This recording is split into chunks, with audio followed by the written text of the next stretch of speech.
시작. 새 계명을 너에게 주노니 서로 사랑하라. 내가 너희를 사랑하는 것 같이 너희도 사랑하라. 너희가 서로 사랑하면 이로써 모든 사람이 너에게 내 제자인 줄 알리라. 다시 한번 읽습니다. 새 계명을 너에게 주노니 서로 사랑하라. 내가 너희를 사랑한 것 같이 너희도 서로 사랑하라. 너희가 서로 사랑하면 이로써 모든 사람이 너희가 내 제자인 줄 알리라. 아멘. 할렐루야. 남기시면 인사하십시오. 함께 예배드리고 반갑습니다. 주의 사랑으로 사랑합니다. 오늘도 함께 은혜 받기를 원합니다.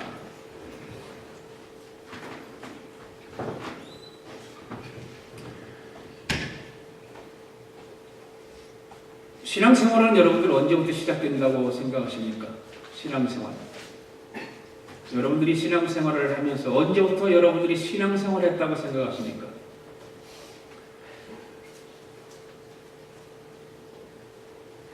나름대로 생각이 다를 거고 그럴 거지만 신앙생활의 진정한 출발은 교회에 어떤 출석하는 날이 아니고 우리가 뭐 침례를 받는다든가 그런 날도 아닙니다. 신앙생활의 진정한 출발은 예수 그리스도를 구주로 주님으로 믿음으로 신뢰하고 거듭나는 날부터 신앙생활은 시작되는 것입니다. 거듭난다고 하는 것은 지극히 개인적인 체험이죠. 누가 거듭나게 해주는 것도 아니고 개인적인 체험을 통해서 거듭남을 알게 되는 것입니다. 뭐 부모님이 그리스도인이기 때문에 자녀가 자동적으로 그리스도인이 되는 것도 아니고 부모가 훌륭한 신앙생활을 한다라고 해서 자녀가 구원받는 것도 아니고 바로 개인적으로 그리스도를 구주와 주님으로 고백하는 신앙을 체험해야만이 그때부터 신앙생활이 시작되는 것입니다. 근데 모디 목사님이 이러한 얘기가 있어요. 하나님은 손자가 없다. 하나님에게는 자녀만 있다.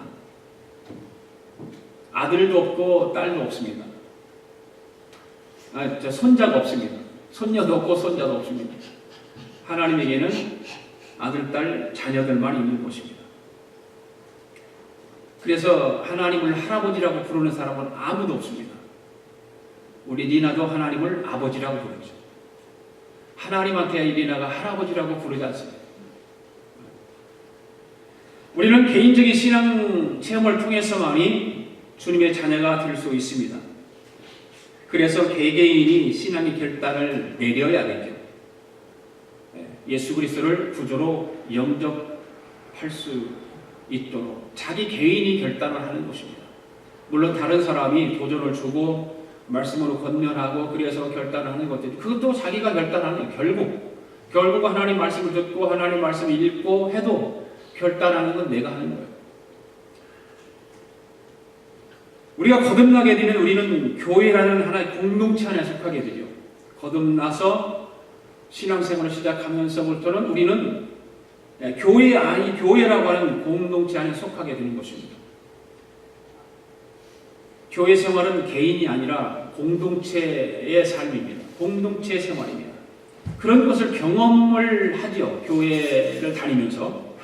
그래서 신앙에 성장하게 되는데 신앙은 어떤 공동체 안에서 어떤 경험을 해서 자라느냐에 달려있어요. 그래서 그 신앙 공동체 안에서 잘 신앙생활 하면서 내 신앙이 자라게 되죠.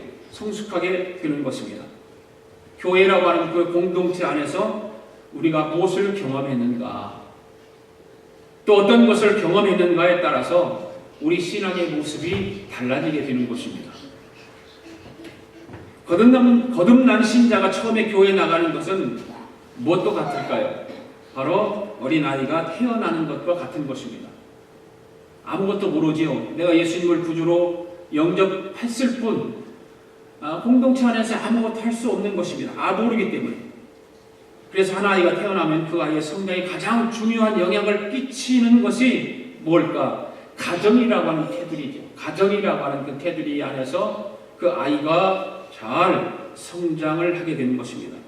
그 가정에서 무엇을 경험하고 또 그 가정이 아이에게 어떤 영향을 끼쳤는가에 따라서 그 아이의 성장 방향이 결정되게 되는 것이죠. 특히 그 가정의 인간관계, 가족들 간의 사랑, 형제 간의 우애, 이런 것들이 돈독한가에 따라서 그 아이의 지대한 성장에 영향력을 끼치게 되는 것입니다. 마찬가지로 예수 믿고 거듭난 위에 교회 분위기, 어떤 교회의 모든 어떤 그 활동, 그 방향들, 바로 그 사람의 신앙 기초가 그 교회 안에서부터 이루어진다고 하는 것입니다.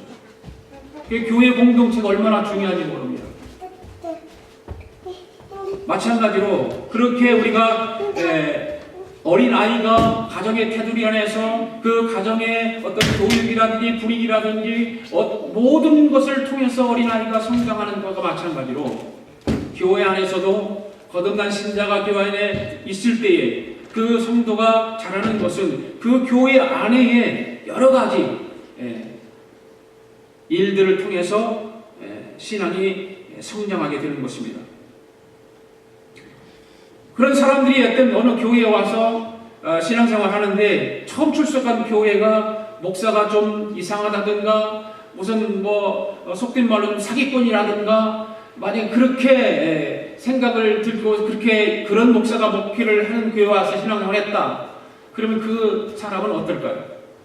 다른 교회에 가서도 여전히 목사는 사기꾼으로 보게 되는 것이죠. 왜 그러냐? 첫 번째 경험이 중요하기 때문에 그렇습니다. 첫 번째 경험이 좋아야만 되고 그 첫 번째 대하는 모든 신앙의 기초가 아주 그 사람에게는 많은 영향을 끼치기 때문에 그렇습니다. 교회 안에 어떤 공동체 환경, 교인들의 인간관계, 그런 것들이 어떤 것이냐에 따라서 그 거듭난 신자가 신앙생활에 잘 적응하고 성장을 하게 되는 것입니다. 이러한 사실로 미뤄볼 때에 교회는 모든 신앙인들에게 신앙의 성장에 도움이 될 만한 환경을 우리는 만들어 가야 되는 것입니다. 먼저 믿은 사람들이, 교회 직분자들이 그 공동체를 아름답게 세워가고 해야만이 처음에 거듭난 신자가 교회에 와서 잘 적응하고 신앙생활을 하게 되는 것이죠. 교회 안에서 그렇게 성도들이 그렇게 서로 상호 관계를 잘 유지하고 그런 것들을 잘 이어갈 수 있는 것 가장 중요한 것이 뭘까? 바로 사랑이라고 하는 것입니다. 저는 오늘 신앙생활, 예수님이 기뻐하시는 신앙생활 시리즈로 말씀을 드리면서 오늘 7번째로 말씀을 드립니다. 여섯 번째죠. 처음에는 뭐입니까? 예수님이 기뻐하시는 신앙생활 예배, 예수님이 기뻐하시는 신앙생활 전도, 예수님이 기뻐하시는 신앙생활 순종, 예수님이 기뻐하시는 신앙생활 기도, 예수님이 기뻐하시는 신앙생활, 지난주에 뭐였죠? 찬양. 오늘은 예수님이 기뻐하시는 신앙생활 사랑에 대해서 말씀을 드립니다.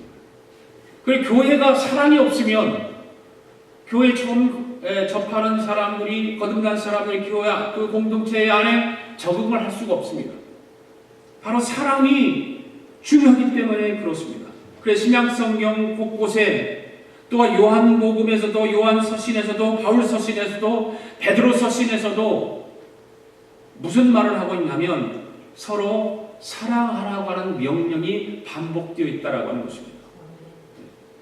그 중에 대표적인 말씀이 오늘 우리가 함께 읽었던 요한복음 13장 34절과 35절에 있는 말씀입니다. 다시 한번 읽습니다. 앞에 보고 시작. 새 계명을 너에게 주노니 서로 사랑하라. 내가 너희를 사랑한 것 같이 너희도 서로 사랑하라. 너희가 서로 사랑하면 이로써 모든 사람이 너희가 내 제자가 줄 아리라. 오늘 이 본문의 말씀을 가지고 예수님이 기뻐하시는 신앙생활 6번째 사랑에 대해서 말씀을 드리는데, 이 두 절의 말씀 가운데 우리가 거기서 찾아볼 것은 뭐냐면 사랑은 명령이다고 하는 것입니다. 사랑은 명령이다. 그 다음에 두 번째는 뭐냐면 사랑의 모본을 본받아야 되는 것입니다. 그리고 세 번째는 뭐냐? 사랑은 소명입니다. 이 두 절 말씀 가운데서 이 세 가지를 사랑에 대해서 말씀을 드리기를 원합니다. 한번 따라서 해봅시다. 오늘도 예수님이 당신을 사랑하십니다. 오늘도 예수님이 당신을 사랑하십니다. 네. 믿습니까? 오늘도 예수님이 여러분들을 사랑하십니다. 저를 사랑하십니다. 예. 자, 첫 번째로 예수님이 기뻐하시는 신앙생활 잘하려면 사랑의 명령에 귀를 기울일 줄 알아요. 이런 말 처음 들어보셨죠? 사랑은 명령이다. 처음 들어보셨을 거예요. 처음 들어. 그런데 오늘 본문 34절 상반절 말씀을 보십시오. 시작. 새 계명을 너희에게 주노니 서로 사랑하라. 명령이에요. 어떤 분들은 아마 사랑을 명령할 수 있나요? 라고 말할 수 있어요. 사랑을 어떻게 명령합니까? 그런데 우리 주님은 사랑을 명령하셨어요. 사랑이 주님의 명령이라면 우리는 어떻게 해야 될까? 당연히 순종해야 됩니다. 예수님께서 지상 명령으로 우리에게 복음에 대해서 말씀을 하셨잖아요. 온 천하에 다니며 만민에게 복음을 전하라. 가서 제자로 삼아 아들과 아버지와 성령의 이름으로 침례를 주고 가르쳐 지키게 하라. 이것이 지상 명령인 반면에 예수님은 오늘 우리에게 사랑을 명령하셨다는 것입니다. 그래서 우리는 그 명령에 순종해야 됩니다. 지상 명령이신 복음에 전도하는 것에 순종할 뿐만 아니라 사랑도 명령하셨기 때문에 우리는 순종해야 됩니다. 예수님은 지정의가 분명하신 분이죠. 그래서 우리에게 지정의를 말씀하셔야 돼요. 그것을 잘 융합하고 연합하고 화합해서 신앙생활하는데 큰 힘이 되고 능력이 되고 은혜가 되기 때문에 그 지정의가 분명하신 예수님께서 오늘 특히 예수님은 이성적으로 우리에게 말씀하신다는 사실이에요. 예수님은 참으로 이성적인 분이십니다. 사랑에 순종할 수 없는 명령이라면 우리에게 요구도 하지 않았을 거예요. 우리에게 명령으로 말씀하지 않았을 거예요. 예수님께서 사랑이라는 문제에 의지적으로 접근하고 있다는 사실을 우리는 알아야 됩니다. 우리는 사랑을 정서적으로만 접근하기 쉽잖아요. 어떤 감정에 의해서, 감동에 의해서 어떤 그런 것을로만 사랑을 접근할 그렇게 알지요. 그렇게 하기를 원하고. 그런데 예수님께서는 순종을 요구하는 사랑은 어떤 사랑일까? 바로 의지적인 사랑이에요.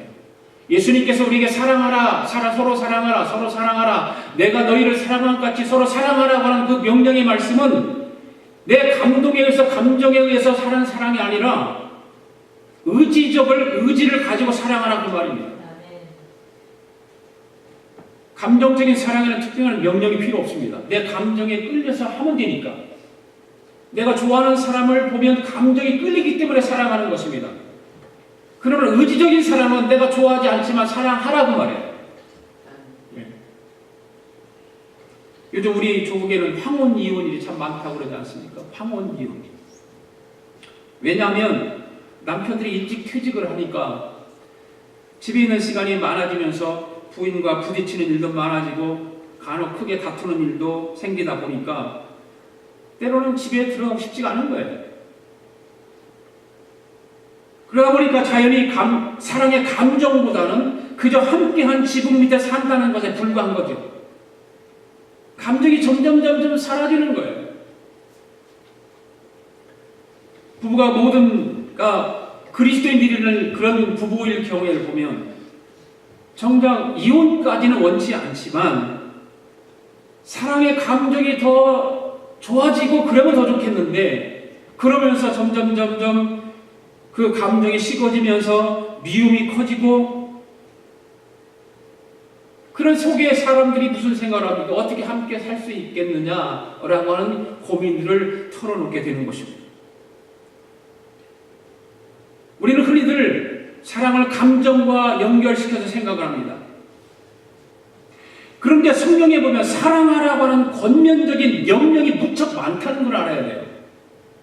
어떤 감정에 의해서 사랑하라고 하는 말씀하지 않고 이성적으로 권면하면서 명령하고 있어요. 내 몸과 내 마음을 다하여 하나님을 사랑하라. 이것도 명령이잖아요. 내 몸같이 이웃을 사랑하라. 이것도 명령입니다. 내 아내를 사랑하라. 명령입니다. 서로 사랑하라. 명령입니다.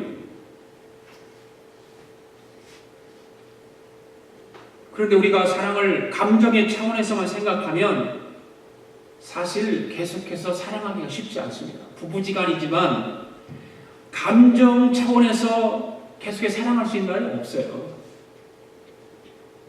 조금만 미운 짓 하면 팩 돌아서고 언제 봤냐고 등 딱 돌리고 잠자고 감정에 의해서는 사랑을 영원인 사랑에 이룰 수가 없습니다. 잘 생각해 보십시오. 왜? 감정은 변하기 쉽기 때문에 그런 거예요. 환경에 의해서 변하고 어떤 말 한마디에 의해서 감정은 변하고 시시때때로 변하는 것입니다. 감정은. 그래서 감정이 생겼다가도 사라지고 뜨겁다가도 차가워지고 덥다가도 다시 식어지는 거예요.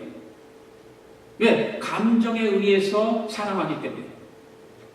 어떤 사람은 하나님이 아내를 사랑하라고 명령하셨다고 해서 사랑의 감정이 없는데도 사랑을 할 수 있느냐라고 말할 수도 있겠죠. 그런데 성경은, 하나님은, 예수님은 우리에게 사랑을 하라고 명령하셔요. 감정적으로 할 수 없지만 사랑하라는 것입니다. 이렇게 말을 하는 사람처럼 감정의 지배를 받은 사랑만을 사랑이라고 생각한다면 사랑이란 극히 제한적일 수밖에 없어요. 감정에 의해서 사랑하는 것은 제한적이에요. 좋을 때만 사랑할 수 있는 거예요.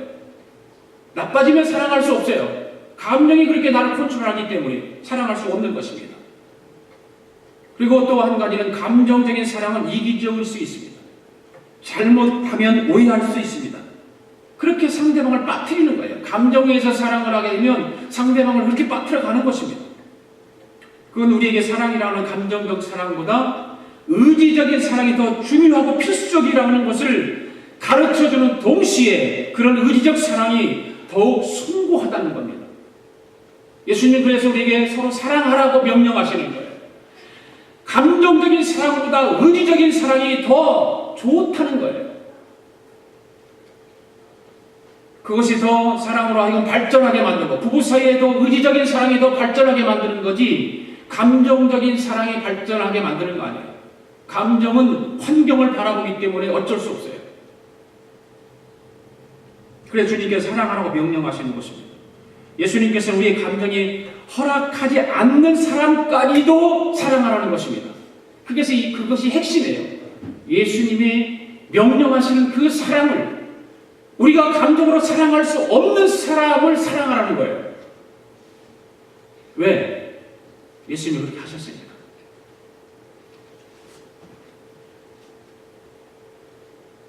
우리는 신앙생활을 하면서도 저 사람만은 사랑할 수 없다라고 말할 때가 있습니다. 저 사람만은 내가 용서할 수 없다라고 말합니다. 다 다른 사람은 용서하는데 저 사람만은 용서할 수 없다. 저 사람만은 사랑할 수 없다. 저 인간만 제외시켜달라고 하나님 앞에 하기도 해요. 그렇기 때문에 사랑하라고 명령하시는 거죠. 할 수 없는 것을 하라는 거예요. 사랑할 수 없는, 도저히 내 감정으로는 사랑할 수 없는 그 사람을 주님은 사랑하라고 명령하시는 것입니다. 하나님 우리의 모든 것을 아십니다. 우리 연약함과 우리 부족함도 아십니다. 우리가 사랑하지 못하는 그것도 아십니다. 그래서 하나님께서 우리에게 사랑하라고 명령하십니다. 하나님께서 사랑하라고 명령하신 이유는 우리에게 순종할 수 있는 능력이 있기 때문인 것입니다. 우리는 얼마든지 하나님 말씀에 순종할 수 있습니다. 따라서 우리가 사랑을 못하는 가장 중요한 이유는 사랑을 결심하지 않기 때문에 그러는 것입니다. 사랑을 하기로 결심하면 얼마든지 사랑할 수 있는 것입니다. 사랑할 수 없다는 것은 핑계에 지나지 않습니다. 오늘 저와 여러분들이 진정으로 거듭난 그리스도인이라면 로마서 5장 5절 말씀에 의지해서 여러분에게 사랑할 수 있는 능력이 충분함을 확인할 수 있기를 바랍니다. 로마서 5장 5절 말씀 읽습니다. 시작. 우리에게 주신 성령으로 말미암아 하나님의 사랑이 우리 마음에 부은 바 되리니. 하나님의 사랑이 우리 마음에 부은 바 되었다 이렇게 말씀하고 있어요. 믿습니까? 네. 우리 안에 사랑할 수 있는 능력이 분명히 있다는 것입니다. 하나님께 부어주셨기 때문에 사랑할 수 있는 능력이 있습니다. 순종할 수 있는 능력이 있습니다. 능력을 주셨다면 우리는 어느 누구라도 사랑할 수 있습니다. 아멘. 바로 사랑의 시작은 여기서부터예요. 감정이 아닌 의지적인 사랑은 하나님의 명령에 순종하려고 하는 마음 자세에서부터 시작되는 것입니다. 하나님 말씀에 명령의 말씀에 순종하기를 거부하면 의지적인 사랑을 이룰 수 없지만 하나님께서 사랑하라고 명령하신 그 말씀에 순종하기로 작정하면 의지적인 사랑이 감정적인 사랑보다 더 위대하다라고 하는 우리는 알아야 돼요. 의지가 감정에 좌우되다 보면 사랑의 일관성도 없고 숭고한 면도 사라져버리는 것입니다. 그러나 하나님의 은혜로 변화된 의지, 하나님의 그 은혜로 말씀으로 변화된 내 의지, 바로 그것이 새로운 성향의 사랑을 만들 수 있다 그 말이에요. 하나님의 은혜가 내 안에 있으면 사랑할 수 없는 사람을 사랑할 수 있는 것입니다. 네. 주님께서 사랑하라고 하는 명령 앞에 덧붙인 말이 있죠. 그 말이 무슨 말입니까? 새 계명을 너희에게 준다 이렇게 말씀하고 있어요. 새 계명. 무엇에 비교해서 새 계명이라고 했을까? 그럼 새 계명이 있으면 뭔 계명이 또 있을까요? 흔 계명, 그것이 옛 계명이라고 그러죠. 그러니까 구약의 계명을 말하는 거죠. 구약의 계명은 모세에게 율법으로 주신 것이 계명이에요. 그게 대표적인 뭡니까? 십계명이죠. 바울 사도의 가르침을 보면 주님께서 우리에게 율법인 옛 계명을 주신 이유는 예수 그리스도께로 인도하기 위해서였다라고 말하고 있습니다. 예수 그리스도께서 말씀하신 새 계명을 이루기 위해서 옛 계명인 십계명을 모세를 통해서 우리에게 주셨다라고 이렇게 말하고 있습니다. 갈라디아서 3장 23절, 24절 말씀 한 개 읽어볼까요? 시작. 이같이 율법이 우리를 그리스도께로 인도하는 초등교사가 되어 우리로 하여금 믿음으로 말미암아 의롭다함을 얻게 하려 함이라. 아멘. 네. 개역 성경에는 초등교사를 몽학선생이라고 이렇게 표현했어요. 몽학선생. 초등교사는 어린이를 가르치는 가정교사를 말하는 것입니다. 율법은 우리에게 예수 그리스도를 가르치는 가정교사라고 볼 수 있는 거죠. 바로 율법이 그거예요. 하나님께서 율법을 주신 목적이 많이 있는데 그 중에 가장 중요한 목적은 우리를 그리스도에게로 인도하는 초등학교 선생 역할을 한다는 것입니다.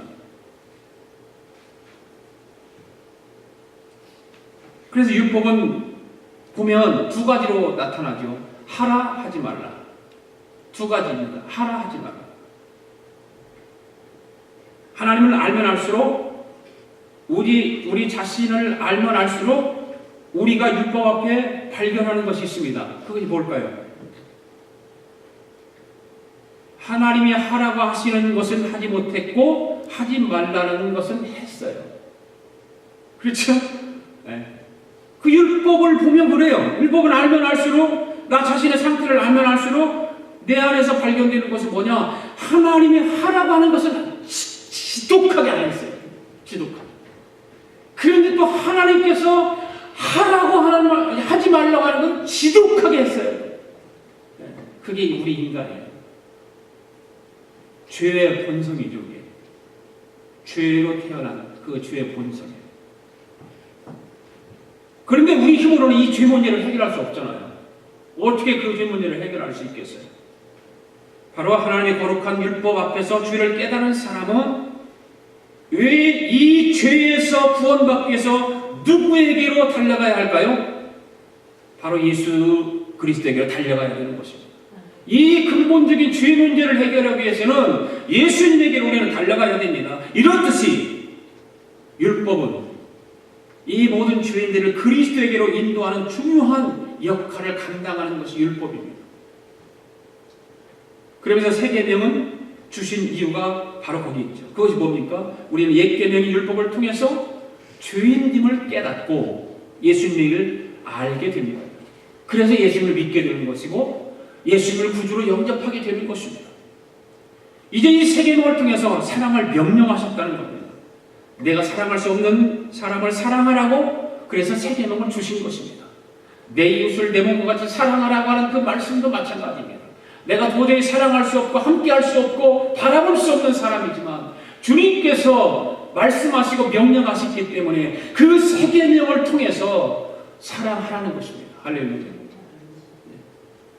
감정으로 도저히 사랑할 수 없지만 이성을 가지고 의지를 가지고 사랑하는 거예요.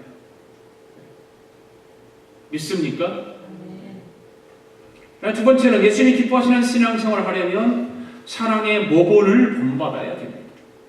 자, 34절 하반절 말씀 읽습니다. 시작. 내가 너희를 사랑한 것 같이 너희도 서로 사랑하라. 15절 말씀 한번 읽어볼까요? 시작. 내가 너희에게 행한 것 같이 너희도 행하게 하여 본을 보였노라. 네, 거기는 없죠.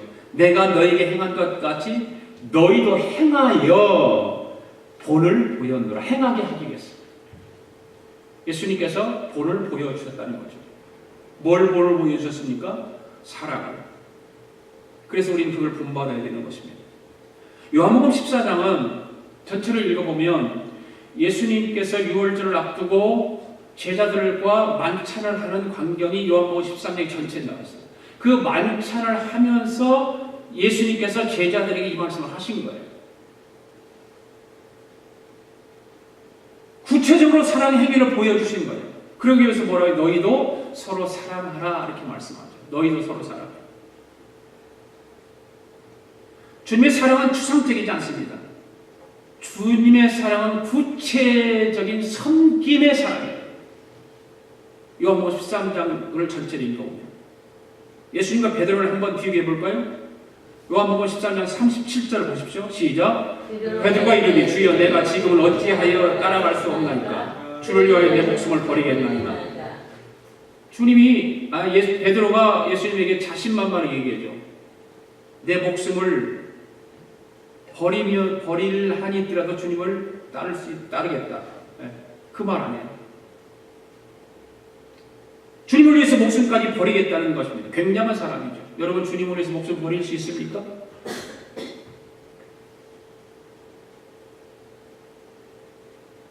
굉장한 사람이죠. 사랑하는 주님을 위해서 목숨을 버리겠다는 결심은 아무나 할 수 있는 것은 아닙니다.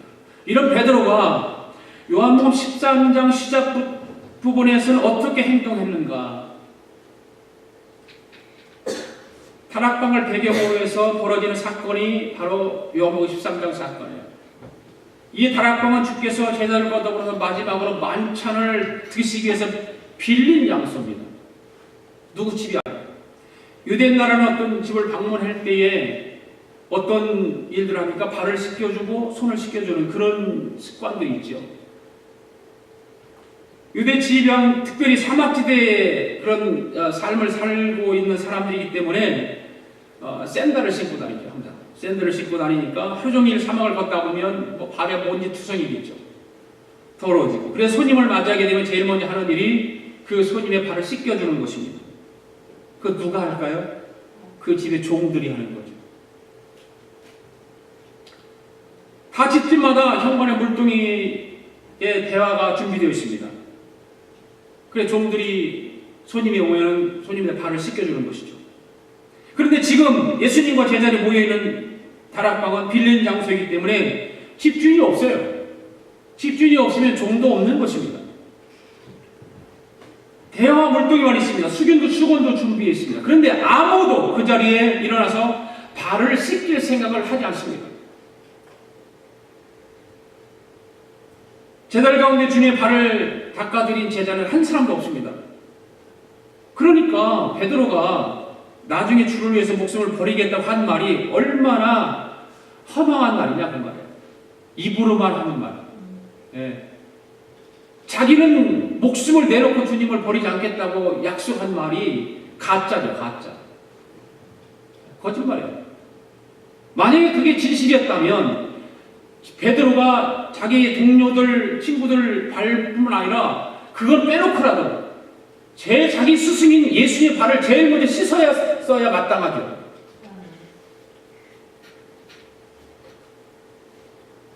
그런 와중에서 식사가 시작된 거예요. 아무도 발을 씻지도 않고 씻겨주는 사람이 없으니까 식사가 시작됐습니다.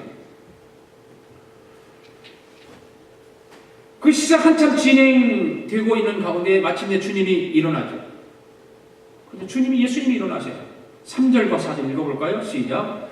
저녁 먹는 중 예수는 아버지께서 모든 것을 자기 손에 맡기신 것과 또 자기가 하나님께로부터 오셨다고 하나님께로 돌아가실 것을 아시고 저녁 잡수시던 자리에서 일어나 겉옷을 벗고 수건을 가져다가 허리에 두르시고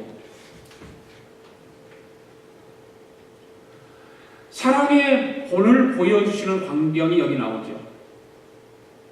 아무도 발을 씻길 생각을 하지 않는 그것은 그 일이 종이 하는 일이기 때문이었을 것입니다. 그렇잖아요. 그 자기들은 종이 아니라는 거죠. 제자들은.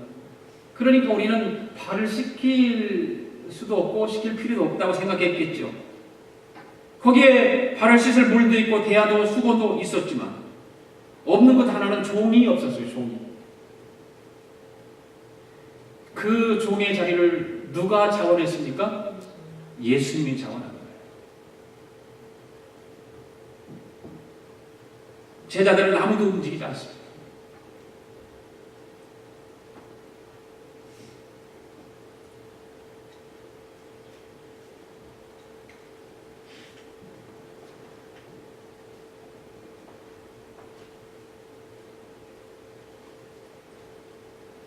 예수님께서 종의 자리를 차원해서 손수 제자들의 발을 씻기 위해서 일어났어요.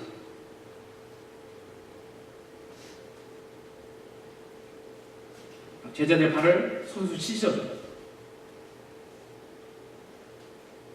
사랑하는 성도 여러분, 예수님은 종이 되기 위해서 이 땅에 오셨습니다. 하늘과 땅의 모든 영광을 받기 합당하신 분이 종으로 이 땅에 오신 거예요. 그것을 친히 사랑하는 그 제자들 앞에서 그 일을 행하셔요. 본을 보여주셔요. 그 예수님께서 말씀하시죠. 인자가 온 것은 섬김을 받으려 아니라 도리어 섬기려 한다. 이렇게 말씀을 하고 있죠. 수건을 들고 제자들 발을 씻기 시작합니다. 아무도 종이 되려 하지 않을 때 주님이 친히 나서서 종의 모습으로 돌아갑니다. 이런 일들을 들으시면서 제자들을 향해 너무했다, 싸가지가 없다 이렇게 말할 수 있잖아요. 아이 저놈들 그렇게 예수님이 자기 선생이라고 쫓아다니 되게 싸가지 없네, 버르장머리 없네, 못됐네 그렇게 말할 수도 있습니다. 그러나 우리가 제자들을 그렇게 나무랄 만큼 주님을 잘 섬기는 신앙생활을 하고 있는가? 그들을 향해서 손가락질만큼 싸가지가 없다, 버릇없다라고 말할 수 있겠는가?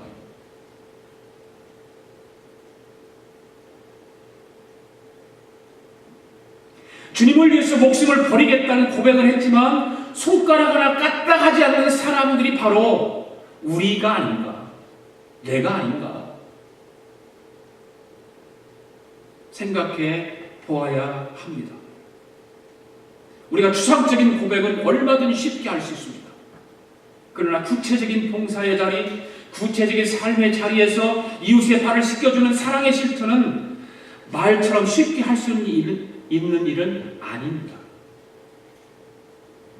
목숨을 버리겠습니다라는 고백은 하면서도 막상 자기에게 주어진 사역과 봉사의 직무는 태만한 제자 베드로를 위해 주님께서 직접 종의 모습으로 우리에게 본을 보여주신 것입니다. 네가 그게 큰 소리 쳤지? 죽을지언정 주님을 버리지 않겠다고 약속하고 네가 큰 소리 쳤지? 그런데 너 네 친구들 발도 씻겨주는 주제에 아마 주님 마음속으로 그런 마음을 가졌는지는 모르지만 내가 그냥 생각해 보는 거야. 그리고 주님께서 섬기는 것을 이렇게 하는 거야. 그래서 일어나셔서 제자들 발을 씻어주는 것입니다. 그러면서 예수님께서 뭐라고 말씀하십니까? 내가 너희를 사랑한 것 같이, 이렇게 말씀합니다. 내가 너희를 사랑한 것 같이. 주님이 친히 겉옷을 벗고 수건을 들고 제자들을 발을 씻겨주시는 그 모습, 내가 너희를 사랑한 것 같이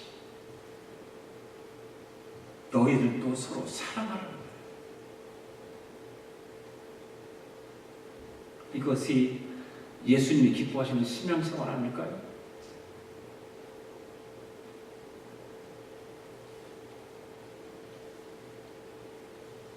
우리는 어떤 사람과의 사랑 관계 속에서 이해관계가 있기 때문에 사랑할 수 있는 사람만 사랑합니다. 내가 좋아하는 사람만 좋아하게 되어 있고. 그러나 예수님은 그것을 친히 우리에게 본을 보여주시면서 아무도 제자들 가운데 하지 않는 일을 예수님이신 그리스도께서 제자들 발을 씻어주시면서 내가 너희를 사랑한 것 같이, 사랑은 이렇게 하는 거야 라고 가르쳐줍니다. 예수님께서 본을 보여주신 그 사랑의 모본을 우리도 본을 받아 실천해야 될 줄로 믿습니다. 그 다음에 마지막 세 번째로 예수님이 기뻐하시는 신앙생활을 잘 하려면 어떻게 해야 될까? 사랑의 소명에 대해서 알아야 돼요. 사랑은 소명입니다. 35절 말씀 읽습니다. 시작. 너희가 서로 사랑하면 이로써 모든 사람이 너희가 내 제자인 줄 알리라. 너희가 내 제자인 줄 알리라. 어떤 사람들이요? 세상 사람들이. 너희가 서로 사랑하면 이로써 모든 사람이, 모든 세상 사람이 너를 내 제자인 줄 알 것이다. 이렇게 말씀합니다. 이 중요한 것 같아요. 소크라테스는 너 자신을 알라, 너는 양식껏 산다, 너는 정직하게 산다, 이런 말을 했죠. 그러니까 소크라테스 제자들이 어떻게 합니까?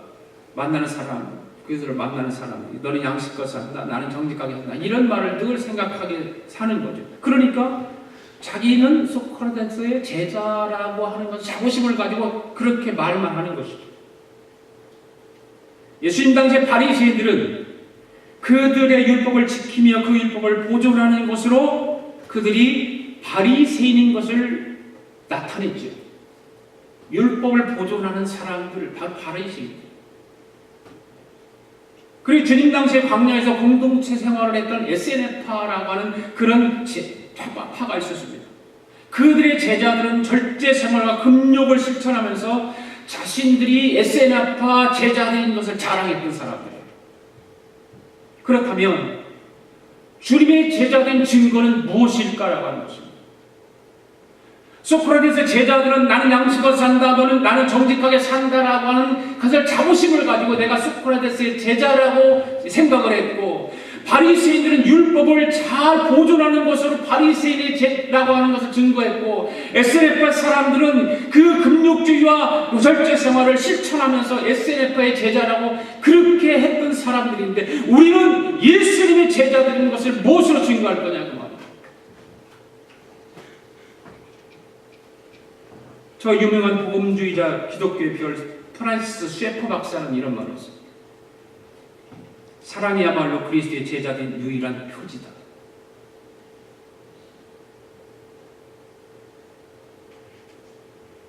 주님 우리에게 말씀하시고 여러 가지 말씀하세요. 너희들이 성경을 가지고 다니니까 내 제자인 줄 알라. 너희들이 찬송을 잘 부르니까 내 제자인 줄 알라. 그렇게 말씀하시지 않았어요. 너희가 서로 사랑하면 이로써 모든 사람이 너희가 내 제자인 줄 알리라. 그렇게 말씀하시잖아요. 너희가 서로 사랑하면. 예수님이 가장 기쁘시게 하는 신앙생활 하는 것은 서로 사랑하는 것입니다. 아멘. 사랑. 성경 66권 창세기에서 요한계시록까지 하나를 요약하는 사랑입니다. 사랑이에요. 하나님의 사랑이에요.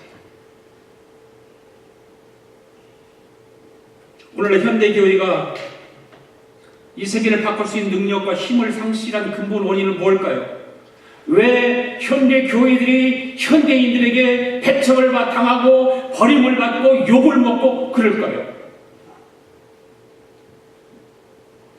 내가 너희를 사랑한 것 같이 너희도 사랑하라고 하는 예수님의 말씀을 실천하지 않기 때문에.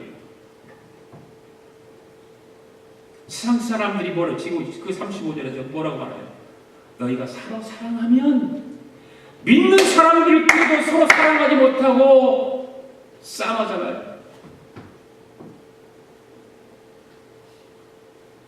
모든 사람들이 내 제자인 것을 알게 할 권리가 책임이 우리에게 있음에도 불구하고 그 책임을 다하지 못하는 시기하고 원망하고 불평하고 자기들끼리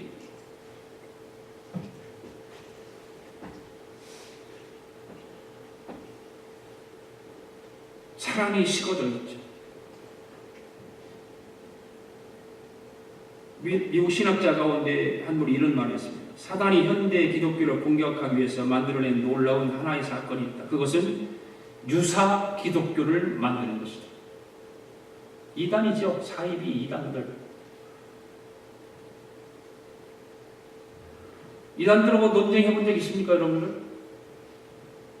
오늘 아침에 누가 배를 딱딱 눌러요?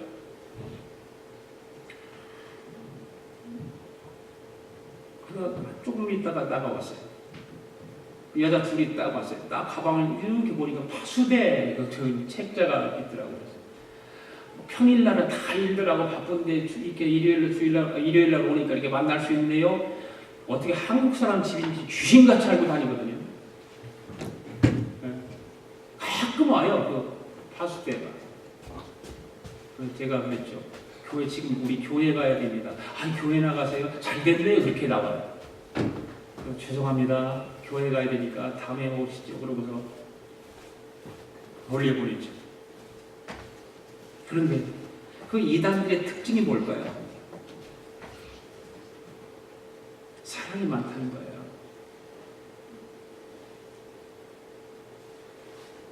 이단에 빠지는 사람들이 왜 이단에 빠질까요? 교회 안에 그런 사랑이 없어요. 그 이단에 가면 이단으로 가면 자기들을 왕으로 대해주거든요. 공주로 대해주고 왕자로 대해주고 그래서 이단에 빠지는 거예요.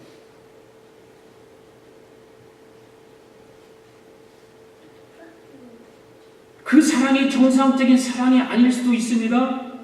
거기는 대단히 권위적이고 교주 중심이고 그런 사랑일 수도 있습니다. 맹목적이거나 심지어 대단히 부도덕한 사랑일 수도 있습니다. 그러나 어쨌든 이단 종파에는 끈질긴 보살피고 돌보는 어떤 사랑이 있다는 거죠. 그 사랑에 끌리게 돼 있어요. 사람들은요. 깊이를 모르니까. 사단이 사람을 진정한 기독교에서 빼내기 위해서 시도한 놀라운 시도 가운데 하나는 사랑의 공동체를 또 하나 형성하는 거죠. 이단의 공동체를 형성해서 그것이 진정한 하나님의 사랑이 아닐까 할지라도 그걸 형성하는 것입니다. 왜 오늘 우리에게 이 세계를 복음화를 이루지 못하고 있을까? 교회가 진정한 능력을 나타내지 못하는 이유가 어디 있을까? 예수님의 사랑을 가지고 전도하지 못하기 때문에 그런 것입니다. 예수님의 사랑을 가지고 전도해야 되고 우리 교회를 빈자리를 채우기 위해서도 중요한 거지만 예수님의 사랑으로 내 안에서 들끓는 마음이 있으면 왜 전도하지 못하겠느냐 그 말이에요. 예수님의 사랑이 없으니까 전도도 못하는 거예요.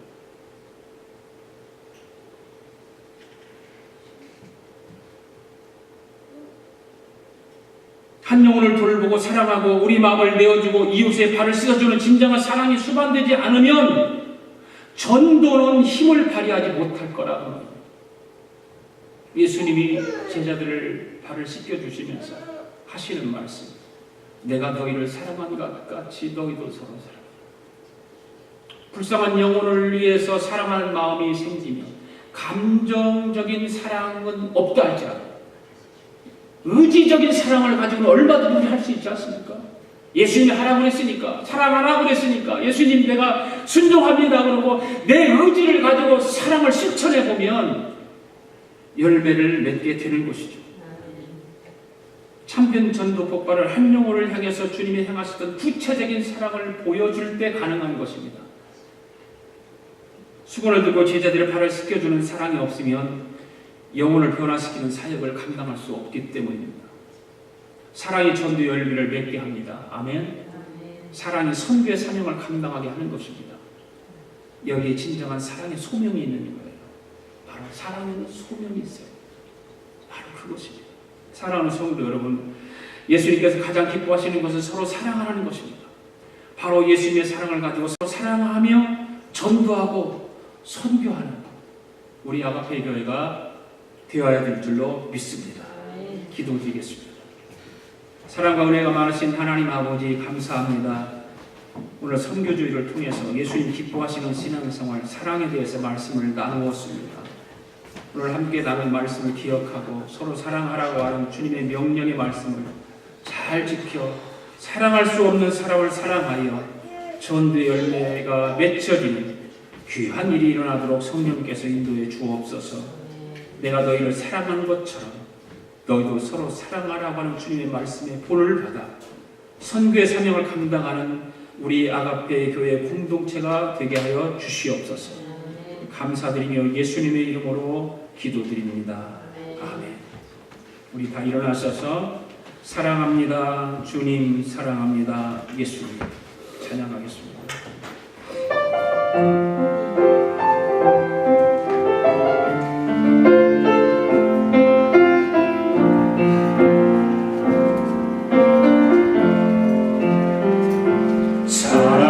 사랑합니다. 주님 사랑합니다. 예수님 주님 향한 내 마음 기뻐 노래합니다. 내가 아프고 힘들 때 내 맘 고쳐주시니 나를 치유하신 주 사랑해요. 사랑합니다. 주님 사랑합니다. 예수님 온 마음 다해 주 섬기며 주를 바라봅니다. 내가 슬프고 힘들 때 나를 만져주시니 나를 위로하신 주 사랑해요. 나를 위해 죽으시고 나를 위해 부활하신 놀라운 그 사랑 찬양합니다. 나 위해 주 걸어가신 그 길 따라갑니다. 주가 내게 주신 사명 가지고 사랑합니다. 주님 사랑합니다. 예수님 주님 향한 내 마음 기뻐 노래합니다. 내가 아프고 힘들 때 내 맘 고쳐주시니 나를 치유하신 주 사랑해요. 사랑합니다. 사랑합니다. 주님 사랑합니다. 예수님 주님 향한 내 마음을 기뻐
오늘도 주님 전에 귀한 예물을 올려드렸습니다. 한 주간도 하나님께서 사랑하는 성도들의 삶을 인도하시고 축복하시고 은혜 베푸셔서 그 은혜에 감사하에 귀한 예물을 올려드렸사오니 주여 사랑하는 성도들이 드려진 이 귀한 예물 소득의 10분의 1을 구별하여 드리고 감사 예물을 드리고 선교 예물을 드리고 일천번제 예물을 드리고 마음의 소원을 물질에 담아 드립니다.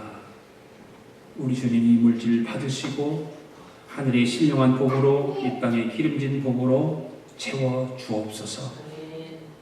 우리가 이 땅에 살면서 참으로 우리가 신앙적으로도 메마르지 않게 하시고 육신적으로도 부족함이 없도록 우리 하나님께서 눈동자와 같이 지켜주시고 채워주실 줄로 믿습니다.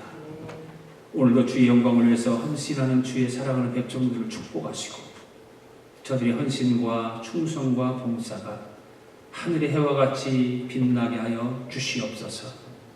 귀한 예물을 통해서 하나님의 교회가 선교하고 전도하고 예수님의 사랑을 실천하는 귀한 예물로 쓰여지도록 축복하여 주시옵소서.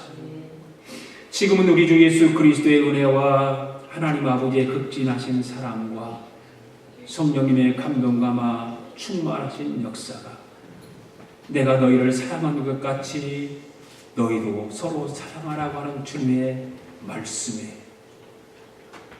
마음에 새기고 이 세상 속에서 그 사랑을 실천하며 살아가기로 다짐하고 돌아가는 사랑하는 성도들 머리 우애와 성도들의 가정과 직장과 경영하는 기업 우애와 우리가 살고 있는 이 미합중국과 하나밖에 없는 우리 조국 우애와 주의 이름으로 모이는 교회 우애 지금으로부터 영원토록 함께 하시기를 축원하옵나이다. 아멘.